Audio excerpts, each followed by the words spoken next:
네, 안녕하십니까. 저는 남정외과 원장이고요. 달리기의 모든 것의 저자, 그리고 마라톤 저 뛰어도 될까요의 저자 남혁우입니다. 그리고 저는 여지껏 풀코스 마라톤 한 100회 정도 완주했고요. 철인 3종은 한 37회 정도 했습니다. 그리고 세계 메이저 마라톤은 한 7개 중에 5개 정도 완주를 했고, 개인 기록은 한 3시간 18분 정도 됩니다. 42.19 풀코스 마라톤을 무려 100회 넘게 이렇게 소화하셨다고 하셨는데 이렇게 뜨겁게 러닝에 빠지게 되신 계기가 무엇인지 궁금합니다. 사실 저는 뭐 달리기를 이렇게 썩 좋아하는 스타일은 아니었는데요. 한 10여 년 전에 제가 일을 하다 보니까 심한 목 디스크를 좀 앓았습니다.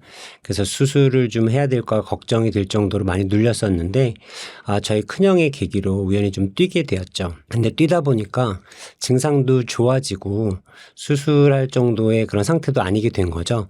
그게 뭐 우연의 결과일지 달리기의 효과일지 뭐 정확하게 알 수는 없지만 여하튼 저한테는 좋은 결과가 있어서 꾸준히 달리기를 유지하게 되었고, 또 달리다 보니까 이제 체중, 살도 좀 빠지면서 이제 바디 쉐입에 대해서 조금 자신감도 좀 생기고, 가족력이었던 혈압이 이제 안정화가 되면서 약을 좀 끊게 되더라고요.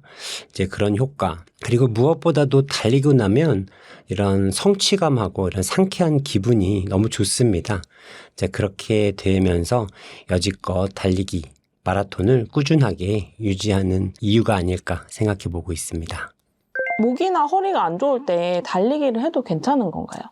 이제 목, 허리 건강이 안 좋을 때, 그러니까 아주 급성기에는 사실은 달리기를 피하는 것이 좋습니다. 아무래도 달리기가 충격 운동이기 때문에 목, 허리가 아프고 뭐 신경 증상이 있거나 뭐 급성 통증이 있으면 이제 담당 전문의, 주치의를 찾아서 급성기에 대한 치료를 먼저 선행하는 게 우선이고요. 그래서 치료가 어느 정도 되고 증상이 좋아진 다음에는 이제 걷기나 뭐 수영, 뭐 자전거를 통해서 천천히 재활 운동을 시작하고, 이제 이런 거에도 이제 통증이 없다 그러면 달리기를 그때 시작해도 좋습니다. 걷기나 달리기는 척추를 세우고 상하지를 움직이는 운동이기 때문에 척추 기립근이라든지 주변 조직의 혈액 순환이 좋아지기 때문에 반드시 척추 건강에 도움을 주고 있습니다. 사실 체중 감량에 대해서 관심이 있는 분들이 많으실 것 같아요.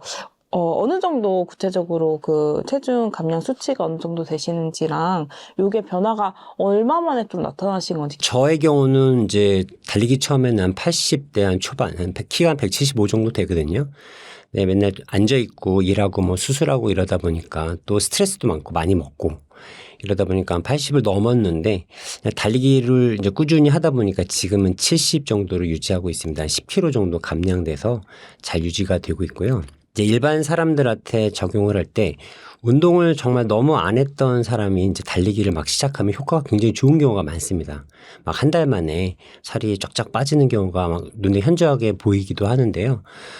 그런데 이제 운동량이 좀 너무 적거나 이제 달리기를 하고 너무 많이 먹을 경우에는 그게 좀 효과가 좀 더뎌서 한 6개월 지나고 나타나는 경우가 있습니다. 그리고 만성질환, 뭐 혈압이나 당뇨의 경우는 그 병의 경중에 따라 좀 다르기는 한데요. 그래도 1년 이상 꾸준히 운동을 한다면 혈압이나 혈당도 잘 조절되는 효과를 보여줍니다. 책에 보니까 그 러닝에 애프터번 효과가 있어서 굉장히 이런 다이어트나 감량 효과가 있다 말씀해 주셨는데, 먼저 이제 걷기나 달리기 같은 이제 유산소 운동을 시작하면 신체는 이제 폐를 이용해서 산소를 많이 들이마시면서 유산소 운동을 시작하게 되죠. 그러면서 이제 충분히 산소를 공급받으면서 지방이나 탄수화물을 이제 연소하면서 에너지를 쓰고 운동을 하는데, 운동 강도가 최대 심박수의 한 80% 이상의 고강도 운동, 좀 힘든 운동을 하기 시작하면 신체는 산소를 충분히 들이마시지 못하면서 이 탄수화물을 분해해야 되기 때문에 부적절한 노폐물들, 즉 뭐 젖산이라든지 이런 기타 물질들을 이렇게 분비하면서 에너지를 소모하게 됩니다. 그래서 그 운동, 고강도 운동이 끝나고 나면 체내에 남은 이 부산물, 기타 노폐물을 제거하기 위해서 또다시 에너지, 칼로리를 소모해야 되거든요. 이 현상을 애프터번이라고 말씀을 드리고, 그러니까 쉽게 얘기하면 제가 운동이 끝났는데도 계속 열량을 소모하고 있다. 이렇게 생각하시면 될 것 같습니다.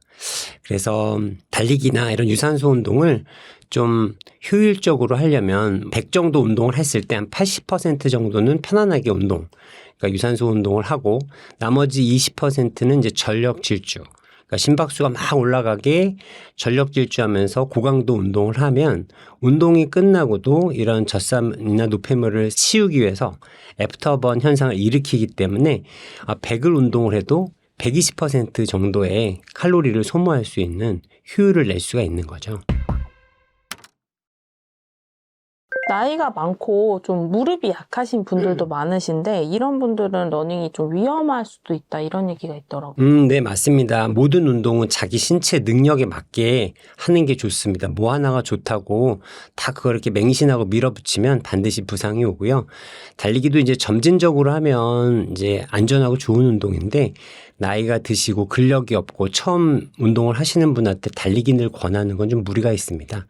그런 분들은 처음부터는 이제 걷기라든지 수영, 실내 자전거를 통해서 천천히 운동 강도를 끌어올리시는 것이 바람직하다고 봅니다. 그럼 걷기를 일정 기간 정도 하면은 달리기로 좀 넘어가셔도 괜찮은 건가요? 그렇죠. 걷기만 하면 안 되고 이제 걷기와 달리기를 좀 섞어서 시간을 좀 벌어가면서 충분히 몸이 내가 달리기를 해도 어디가 안 아프고 좀 할만하겠다. 이런 느낌이 들 때 이제 달리기를 이제 연속적으로 늘려가시는 게 바람직합니다. 요즘에 그 슬로우 조깅도 굉장히 유행하던데 이것도 좀 달리기의 일환으로 진행해봐도 괜찮아요? 슬로우 조깅도 이제 달리기 한 종류이긴 한데요. 이제 물론 처음 달리고 신체 능력이 약하신 분들한테는 도움이 될 수도 있습니다. 하지만 이제 슬로우 조깅의 단점을 좀 알아야 되는데요. 너무 천천히 뛰다 보니까 발이 지면에 오래 붙어 있는 지면 접촉 시간이 상당히 길어집니다. 그리고 짧은 스텝을 하다 보니까 발 앞쪽을 착지를 유도하게 되는데요. 이런 경우는 전족부 쪽에 족저근막염이라든지 아킬레스건염이 잘 생기는 경우가 있습니다. 그렇기 때문에 슬로우 조깅이 좀 안전하긴 하지만 이게 100% 안전하다고 맹신하고 무작정 슬로우 조깅만 계속 한다기보다는 뭐 걷기와 좀 섞어가면서 자신의 신체가 그런 운동에 적응할 시간을 충분히 벌어주는 것이 중요합니다. 실제적으로 요즘은 이제 슬로우 조깅이 유행이라서 저희 병원에도 이제 슬로우 조깅을 하다가 다치시는 분들이 꽤 종종 오기도 합니다. 마라톤이 위험한 운동이다. 이제 너무 오래 뛰다 보니까 건강에 오히려 해칠 수 있다. 이런 주장도 있더라고요. 이런 건 어떻게 보시나요? 네, 뭐 틀린 말은 아닙니다. 이제 모든 운동이 계속 제가 반복하는 얘기지만 자기 몸에 맞게 수준에 맞게 해야 되는데 마라톤 같은 경우는 42.19km를 뛰어야 되는 좀 힘든 운동이긴 하거든요. 근데 그게 자기 몸이 천천히 받아들여서 체형도 좀 변하고 심폐 능력도 좋아지고 에너지 대사도 늘고 그리고 근력도 좋아져서 그 거리가 부담이 없이 뛸 정도가 되면 마라톤은 그 러너한테는 좋은 운동이고 건강상, 정신적, 사회적으로도 많은 좋은 점을 줄 수가 있는데요. 운동을 안 하다가 갑자기 뭐 100일 만에 운동을 한다거나 요즘 이제 마라톤이 인기가 많다 보니까 TV 프로에서도 너무 짧은 기간에 그 연예인들을 좀 밀어붙이면서 마라톤을 시키는 경향이 있는데 사실 그런 경우는 위험할 수가 있습니다. 이 3, 4개월 만에 긴 거리를 뛸 정도로 몸이 변하기는 사실 쉽지가 않거든요. 혈관이나 이런 데 데미지도 받을 수가 있고요. 이제 그런 게 무서운 거지 장시간에 거쳐서 꾸준히 저 같은 경우는 이제 10몇 년에 거쳐서 한 100회 이상을 뛰었으니까 이렇게 오랜 기간 동안 자신의 신체를 잘 살펴보고 부담이 없게 점진적으로 늘려간다면 마라톤은 그렇게 위험한 운동은 아니라고 보시면 될 것 같습니다. 마라톤에 대한 오해가 이제 피부가 좀 많이 노화가 되고 하면서 이게 노화를 촉진하는 게 아닐까 이런 우려를 가지신 분들한테 좀 설명을 좀 해주신다면. 맞습니다. 마라톤 하면 많이 늙어 보인다. 나 늙어 보이기 때문에 안 뛸 거야. 막 이러신 분들이 실제로 많은데 마라톤이나 달리기 내 건강상의 좋은 점을 보면 먼저 심폐 기능이 굉장히 원활해집니다. 그래서 심장과 폐가 강해지고 말초의 혈액순환이 원활해집니다. 그리고 내부 장기, 뇌라든지 간, 신장 같은데 혈류 공급이 잘 돼서 장기가 튼튼해지고요. 이제 골다공증도 예방할 수가 있고 면역력도 증가되고 항산화 능력도 강화됩니다. 또한 어떤 연구 결과에서는 염색체 말단의 노화를 방지하는 텔로미어가 길어지는 효과를 본다고 합니다. 그러니까 이런 효과들을 종합해 보면 항노화 효과가 있는 거죠, 반드시. 하지만 이제 오랜 시간 밖에서 뛰다 보니까 자외선을 오래 쐬고 이래서 얼굴에 김이나 잡티가 생기고 좀 얼굴이 좀 거무틱틱해 보이고 또 정수리 같은데 또 직사광선을 많이 쬐면은 약간 탈모도 진행을 하거든요. 그런 점. 또 그리고 과도하게 살이 빠지다 보니까 얼굴이 약간 주름져 보이는 거.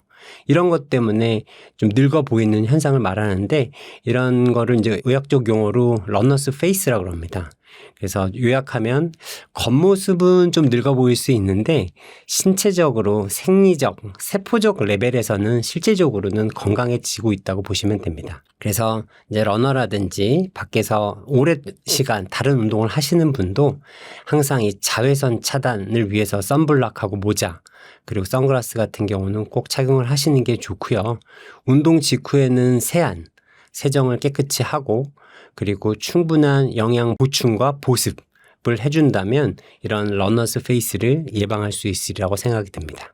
달리기가 뇌운동이라는 말이 있던데 왜 그런 건가요? 맞습니다. 이제 운동 자체가 이 달리기가 머리를 좀 쓰기도 합니다. 이 두뇌 활동도 촉진을 좀 시키고요. 생리적으로 보면 이제 달리다 보면 머리 쪽으로 심장이 일을 많이 하기 때문에 혈류를 많이 공급하게 됩니다. 심장의 박출량이 세지기 때문에 머리는 위에 있잖아요. 이 중력을 거슬려서 피를 머리 쪽으로 뿜어야 되는데 많이 뛰다 보면 심장이 강해지기 때문에 머리 쪽으로 혈류가 더 원활하게 공급이 되겠죠.